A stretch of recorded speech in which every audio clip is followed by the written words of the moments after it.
तो वचन कहता है याकूब 5 उसकी 16 से 20 आयत में, इसलिए तुम आपस में एक दूसरे के सामने अपने अपने पापों को मान लो और एक दूसरे के लिए प्रार्थना करो जिससे चंगे हो जाओ। धर्मी जन की प्रार्थना के प्रभाव से बहुत कुछ हो सकता है। एलिया भी तो हमारे समान दुख सुख भोगी मनुष्य था और उसने गिड़गिड़ाकर प्रार्थना की कि मेह ना बरसे, तो 3.5 साल बारिश यानी मेह नहीं बरसा। फिर उसने प्रार्थना की, आकाश से वर्षा हुई और भूमि फलवंत हुई। हे मेरे भाइयों, यदि तुम में से कोई सत्य के मार्ग से भटक जाए और कोई उसको फेर लाए, तो वह ये जान ले, जो किसी भटके हुए पापी को फेर लाएगा, हर एक प्राणी को उस प्राणी को वो मृत्यु से बचाएगा और उसके पापों के ऊपर वो पर्दा डालेगा। सब बोलो आमीन।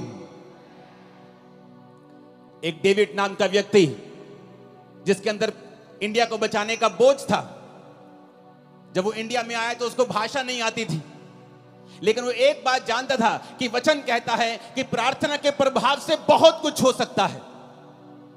एलिया भी तो हमारे समान दुख और सुख भोगी मनुष्य था, क्योंकि जिनकी जिंदगियों से मिरेकल्स होते हैं या जिनकी लाइफ में मिरेकल होते हैं, लोगों को लगता है कि शायद ये आसमान से उतरा हुआ पुरुष है कोई, इसलिए इसके जब ये प्रचार करता है या ये प्रार्थना करता है, लंगड़े चलते हैं, शायद ये स्वर्ग से उतरा है।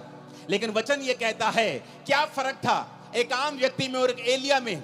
एलिया भी तुम्हारे समान दुख सुख भोगी मनुष्य था, यानी उसके जीवन में दुख भी आते थे, उसके जीवन में तुम्हारी तरह सुख भी आते थे, लेकिन बाइबल कहती है कि वो तुम्हारे समान हमारे समान दुख सुख भोगी मनुष्य था।